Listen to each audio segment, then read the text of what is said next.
اللہ اللہ اللہ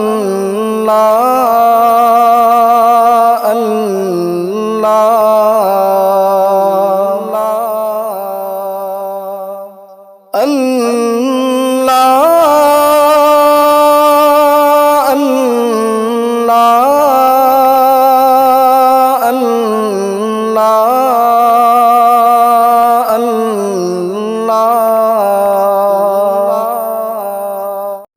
ناظرین گرامی، السلام علیکم ورحمۃ اللہ وبرکاتہ۔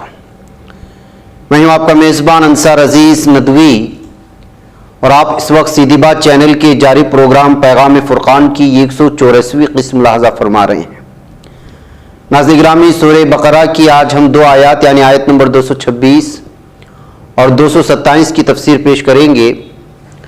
آئیے سب سے پہلے اس کی تلاوت کر لیتے ہیں۔ اعوذ باللہ من الشیطان الرجیم، بسم اللہ الرحمن الرحیم۔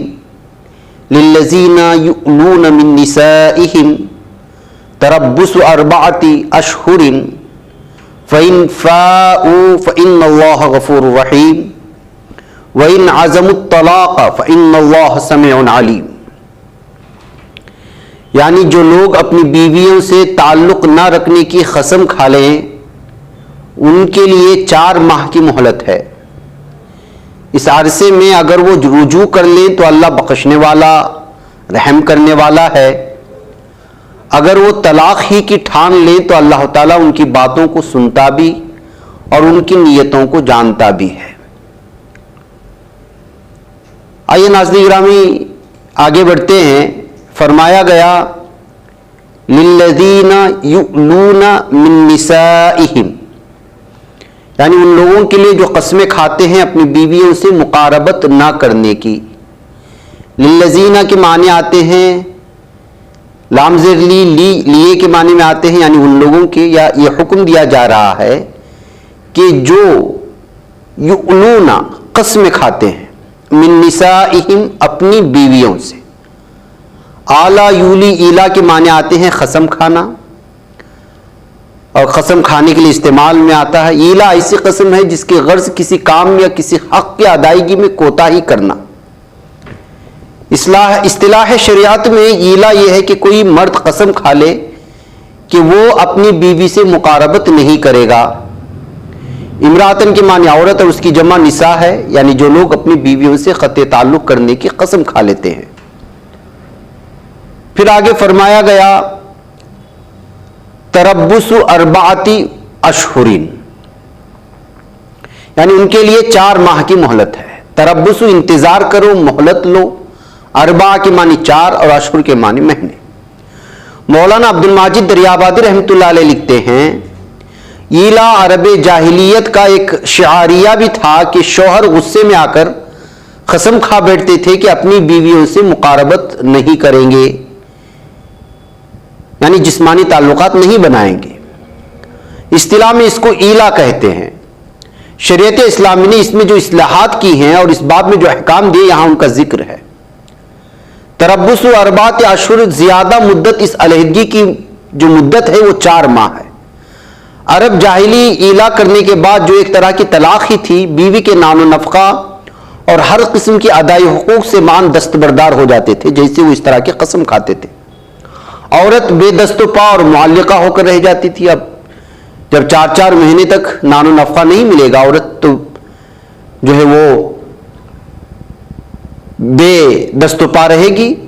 اسلام نے اس کی اصلاح یہ کی کہ اس کا خلع نکاح یا فسخ نکاح کا مترادف نہیں، بلکہ اس کی صرف تمہید قرار دے کر غور و فکر کے لیے اپنی ایک مدت مقرر کر دی، اور پھر اس مدت کی میعاد 4 مہینے رکھی، جو اس کے لیے بالکل کافی ہے کہ سارے پہلوؤں پر ٹھنڈے دل سے غور کر لیا جائے۔ فَإِن فَاؤُوا فَإِنَّ اللَّهَ غَفُورٌ رَحِيمٌ، یعنی پس اگر وہ اس مدت تک رجوع کر لے تو اللہ بڑا معاف کرنے والا اور رحم کرنے والا ہے۔ اس کے معنی ہے خرابی سے اچھائی کی طرف لوٹنا، قطع تعلق سے صلح و صفائی کی طرف آنا، یعنی قسم کھانے والے مرد حضرات احساس ندامت کے ساتھ اپنی اس قسم کو توڑ ڈالیں اور اس مدت میں کسی وقت بھی اپنی بیویوں سے خوش اسلوبی کے ساتھ مقاربت اور مراسم قائم کر لیں تو اللہ تعالیٰ ان کی خطاؤں اور لغزشوں کو معاف فرما دے گا. نہ صرف معاف فرمائے گا بلکہ انہیں اپنے سائے رحمت میں ڈھانپ لے گا. سبحان اللہ، اس شان غفاری اور شان رحمت کا کیا ٹھکانہ ہے. بعض فقہا نے کہا کہ قسم توڑنے کا کفارہ بھی ادا کرنا ہوگا، جس کا ذکر 5ویں سورہ مائدہ کی 89 آیت میں آتا ہے کہ وہ یہ ہے کہ 10 مسکینوں کو کھانا کھلانا یا انہیں کپڑے پہنانا، ایک غلام کو آزاد کرنا یا 30 دن کے روزے رکھنا. بہرحال بندے مومن کو خالق و مالک کی شان مغفرت و رحمت پر ہمیشہ نظر رکھنی چاہیے. اگر 4 ماہ کی مدت تک خاوند اور بیوی کے درمیان مقاربت اور موافقت نہ ہوئی تو امام ابو حنیفہ رحمۃ اللہ علیہ کے نزدیک یہ مدت گزرتے ہی خود بخود طلاق واقع ہو جائے گی، اور عدت گزارنے کے بعد عورت کو اختیار ہوگا کہ دوسری جگہ نکاح کر لے. جبکہ امام شافعی رحمۃ اللہ علیہ کہتے ہیں کہ اس مدت کے اختتام پر اس کا معاملہ قاضی یعنی عدالت وقت کے پاس پیش کیا جائے گا. قاضی عدالت رجوع یا طلاق کا حکم دے گا. اس کے بعد والی آیت مبارکہ طلاق سے متعلق ہے. قرآن کے الفاظ سے یہ بات بھی ظاہر ہوتی ہے کہ عورت کو طلاق حاصل کرنے کا حق صرف اس صورت میں حاصل ہوگا جب شوہر نے بربنائے بغض و نفرت بیوی سے نہ ملنے کی قسم کھائی ہو اور پیش نظر اس کو ذہنی کوفت میں مبتلا کر کے معلق بنا کر رکھنا ہو.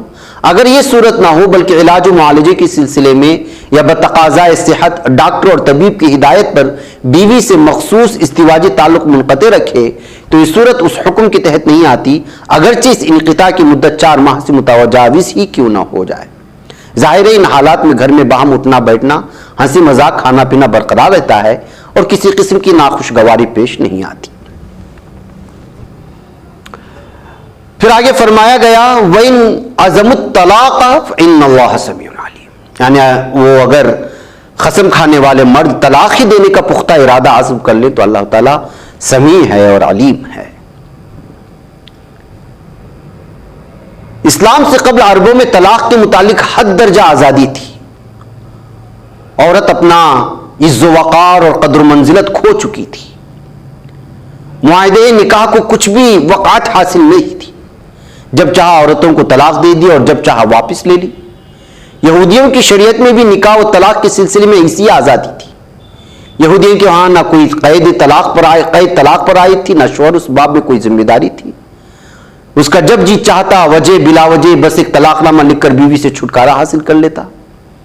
بیوی اسی وقت دوسری شادی کر سکتی تھی. اس کے مقابلے میں ہندوؤں میں نکاح کا فسخ ہونا کسی حالت میں بھی جائز اور درست نہیں ہے. عیسائی مذہب کی جو بنیادی علم طلاق کے مسئلے میں وہ ایسا تنگ قانون ہے کہ آج عملاً عیسائی اقوام خود اسے ترک کر چکی ہیں. گویا کہ لوگ طلاق کے معاملے میں افراط و تفریط کا شکار رہے ہیں. اسلام ہی وہ دین فطرت ہے جس نے زندگی کے ہر معاملے میں اعتدال اور حسن پیدا کیا. نہ اس نے عربوں اور یہودیوں جیسی آزادی رکھی اور نہ ہندوؤں اور عیسائیوں جیسی تنگی اور سختی ہی رکھی، بلکہ ایسی میانہ روی جو عقل سلیم کے عین مطابق ہے. اگر طلاق کی اجازت دی ہے تو اسے بھی حدود و قیود کے دائرے سے وابستہ کیا ہے. اور رسول اکرم صلی اللہ علیہ وسلم کا ارشاد گرامی ہے کہ ابغض الحلال الی اللہ الطلاق، یعنی تمام حلال چیزوں میں سے سب سے زیادہ ناپسندیدہ چیز اللہ تعالیٰ کے نزدیک طلاق ہے. یہ ارشاد اس کی کراہت کے لیے کافی ہے. اور جب میاں بیوی کے درمیان نباہ اور سمجھوتی کی کسی طرح کوئی شکل سامنے نہ آ رہی ہو تو پھر آخری بات طلاق کو اس لیے جائز رکھا گیا تاکہ معاشرے کو جھگڑے اور فساد سے بچایا جائے، کیونکہ اسلام یقیناً امن اور سلامتی کا دین ہے. آیت مبارکہ کا آخری حصہ لوگوں کو پھر متنبہ کر رہا ہے کہ دیکھو تمہارا خالق و مالک سمیع اور علیم ہے. تمہاری تمام باتوں کو خواہ کیسی چپکے چپکے کرو سنتا ہے، اور تمہارے دلوں کے راز اور ارادوں کو بھی جانتا ہے. تمہارے تمام ارادے اور منصوبے اس مالک الملک کے سامنے ہیں، لہذا کوئی ایسی بات نہ کرو جو ایمان اور اخلاق سے گری ہوئی ہو. تو ناظرین گرامی، آیت مبارکہ کے حکمت و بصیرت پر اگر نظر کی جائے تو صاف بات معلوم ہوتی ہے کہ اسلام ہر جاہلانہ رسم کو رد کرنے کے بعد اعتدال اور انصاف کی راہ بتاتا ہے، جیسا کہ ایلا کو صحیح رخ دیا گیا ان آیات میں. اسلامی شریعت میں طلاق کو صرف ضرورت کے موقع پر علاج اور آخری تدبیر کے طور پر جائز رکھا گیا. لوگوں کو معاملات پر غور و فکر کے لیے مناسب وقت اور موقع دیا گیا ہے کہ اس سنجیدگی کے ساتھ ٹھنڈے دل و دماغ سے سوچ بچار کیا کریں۔ معاشرتی زندگی میں عدل و انصاف اور سکون و سلامتی کو کبھی بھی نظر انداز نہیں کیا گیا، اور یہی دین فطرت کی حقانیت ہے۔ جی ہاں ناظرین گرامی، مجھے اجازت ہے۔ السلام علیکم ورحمۃ اللہ وبرکاتہ۔